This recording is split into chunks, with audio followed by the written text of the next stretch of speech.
Hey everyone, what's going on? My name is FaZe Kross, and today we're going to be playing some Hardpoint.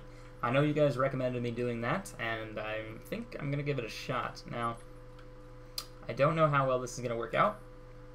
We're going to try. It's always a hit and miss, and I'm finally officially back for my trip. If you guys don't know, I went up to Sunnyvale, California, and I flew there with Tommy, FaZe Temper. We went to do a Play a Pro event that was sponsored by Gamma. Now, I'm not very familiar with Gamma. They're a new sponsor from FaZe. I'm not personally sponsored by them, but they extended the opportunity for me to go out there and hang out, have a good time, play with fans, and just be a part of that experience. And the event ended up being canceled, which was a big bummer to us. Like, we were really disappointed. So Tommy and I both flew in, and as soon as I flew in, I got a call, and they told me, the event got canceled last second, so you're not going to be able to do it. We're going to have to figure out something else for you guys to do. So they threw out some suggestions, and Tommy and I just decided, we're going to make this a good experience. We're going to make it positive, and we decided to meet up with fans at the mall. They had a huge mall, the Oak Ridge Mall. I believe it's Oak Ridge, or Oakland. Oak Ridge is right. And we got to hang out there, and we met fans. We met like 10, 15 of you guys, and it was just phenomenal.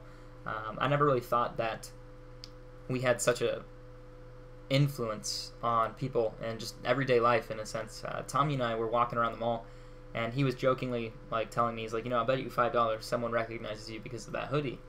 And I just was like, whatever, sure, no, there's no way. About 30 minutes later, we went into Zoomies to go check out some stuff in there, and someone actually walked up to us, and he knew who we were, and it just blew me away. I had no idea that we had such a big presence where you guys would actually come out of nowhere and just recognize us. And I actually like that. I like the fact that you guys feel confident enough to approach us in our everyday life. That means a lot, that if we have fans and people who watch our videos that feel like they can just walk up and casually talk to us like a good friend, that's awesome. That's more than what I could have ever asked for getting into this YouTube situation. I never thought that would ever happen. I never thought a lot of this would happen. And it's actually one of the more enjoyable things to see, one of the outcomes from getting into YouTube.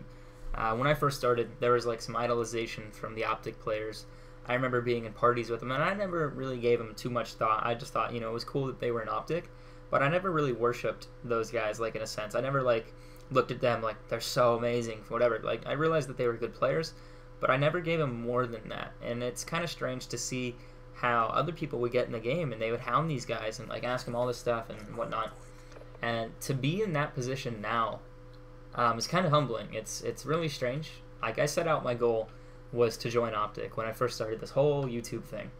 That was my entire goal, was just trying to get a successful channel, join Optic, be a good sniper, and be recognized for that. Optic never worked out, but I ended up getting into FaZe, and FaZe started doing amazingly well. They started doing very well, and now we are the largest team on YouTube. So, I guess you could say I had some good standards. I had some good expectations, in a sense. I knew that I was going to be decent. I knew I was good at sniping, but I didn't know if I was good enough to be on a team like this. And it just worked. It happened. Somehow, something aligned, and I just clicked with what I was doing and how I presented my content, and it blew up, and it got me to where I am now. And I'm so thankful for that. But let's talk about Black Ops real quick, because that was an amazingly long introduction. Black Ops 2. Since I've been back, I've only had about 5 hours logged on this whole game since I've gotten it. And I've had the game early. Keep that in mind. And me being a person who plays quite a bit, more than the average player, I would suggest, only having 6 hours and the game's been out for a week and a half, 2 weeks. Yeah, that shows you how much, or how little I've played. That cheesy ass hit marker right there. Not something I wanted to do. I see these guys in this corner, so I'm going to duck down here, reload. I'm going to hope till he walks out, because there's another one around this corner. He's in that corner now. But I'm going to wait for this guy to walk out. And if he he knew I was there, that motherfucker. If he didn't know I was there, I was just going to shoot him in the back when he walked around, then I'd turn around the corner. Usually when that happens, when they're playing the corners like that, you can end up getting montage clips on him, and you can just sneak up behind him in just the right way to where you can kill him quick enough to put him in a montage, and it works out fairly well. But I'm not sure. I wanted to talk to you guys about sensitivity. I know I told you I haven't been active as active as I used to be, but in terms of sensitivity stuff with Black Ops 2, I played enough to realize that 14 sensitivity is basically 10 sensitivity for Modern Warfare 2.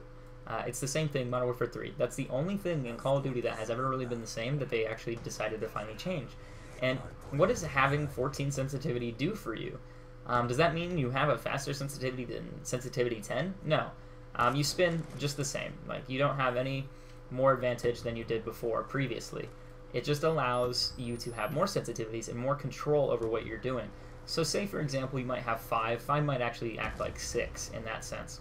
And it's just going to give you more control over what you're doing. You never know. You have some in-between sensitivities now. I'm playing on, I believe I'm playing on 11 right now. And basically 11 allows me, well, why is it doing that? Options? Yeah, I'm playing on 11. 11 is basically 8 for Modern Warfare 3, and a lot of you guys know that I used to play on 8.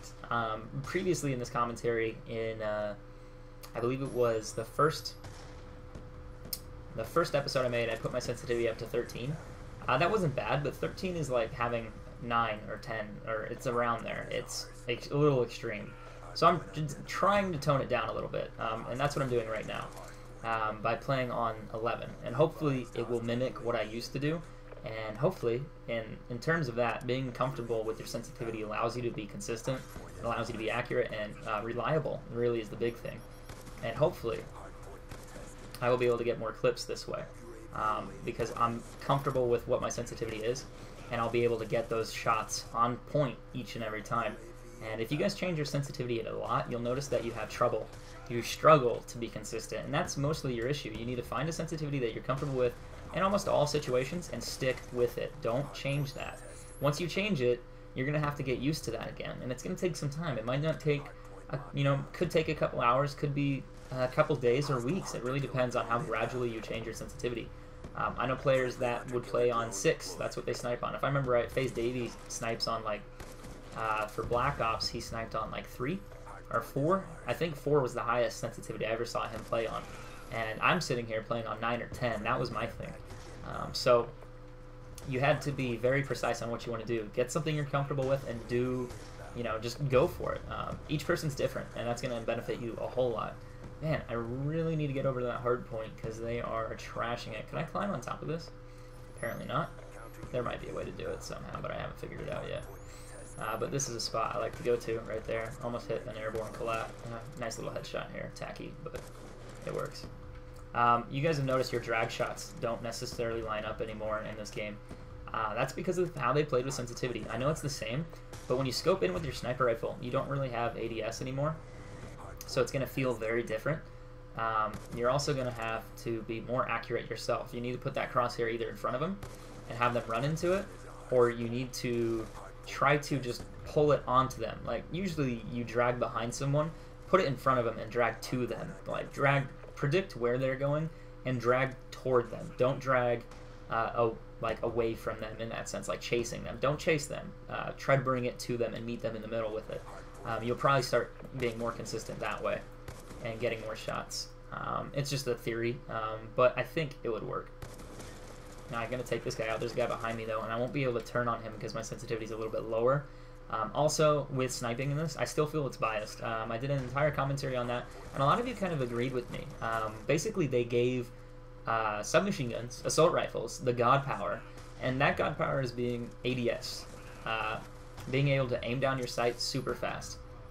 And I feel that as a sniper, since I can't aim down my sight and be consistent, it's kind of frustrating because you'll have these players that they just run around the map, lightweight marathon, whatever, and they can spray and hip fire around the corner with steady aim on. They don't have to aim, really, essentially, and they can shoot right away. And if they shoot you once or twice, you can't pull your scope up because you're lagging too much. Not necessarily lag, but there's a delay between your time and your ability to aim while you're getting shot at. So you die in 2 to 3 shots, and by the time you even get your gun halfway up, you're already dead. And it's too late, and that's where I feel that it's biased. You're going to allow a gun as strong as the assault rifle to have aim assist, and you're going to also allow them to have ADS, a quick ADS. That just, to me, sounds like a bad time, and it sounds like a hell of a good time for the people using those assault rifles and stuff like that. But for me, not so much. I hope these guys line up for like a triple or something. I'm going to fall back because now that I feel that, since I don't have ADS, guys, I've found that if you play defensively, you'll do better, especially as a sniper. You see, I'll get one kill here. There's a guy to my left, and I'm not going to be able to take him out, unfortunately. But I did get a hunter killer, and I'll come up right behind these guys.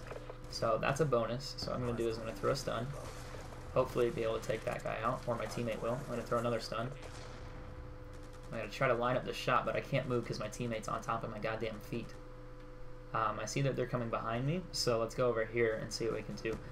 Radar awareness is probably going to help you out as much as you can. And as I say that, I get shot by a guy I can't tell. I don't know if he has ghost or not. They're probably low levels like me, so I would imagine not. But I didn't see him pop up on the radar at all. I think it just stopped sweeping while I was there. And I'm doing fairly bad right now. I'm 23 and 21. But in all honesty, that's an average game. This is what you're going to do with sniping now.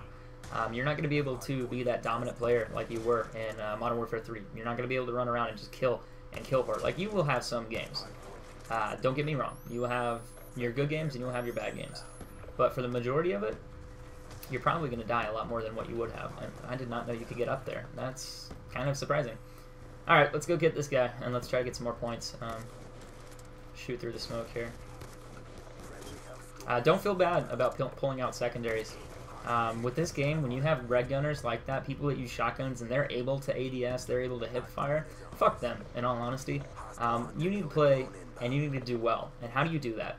You're going to use anything to your advantage, and that means if you have to pull out a secondary to kill that guy, do it. If you have to knife someone, do it. Like, don't worry about it. They're going to kill you any way they can. They're going to throw a Simtex at you. They're going to knife you. They're going to do whatever. They're going to bunny hop around the corner. It doesn't matter. The only time it matters is when people just want to bitch and complain. That's where it gets on your nerves. People complain about anything. They will complain that they got killed by, oh, I don't know, an airstrike. It doesn't matter. If you were in the wrong place, wrong time, you're going to, like, as soon as you die, they're going to complain.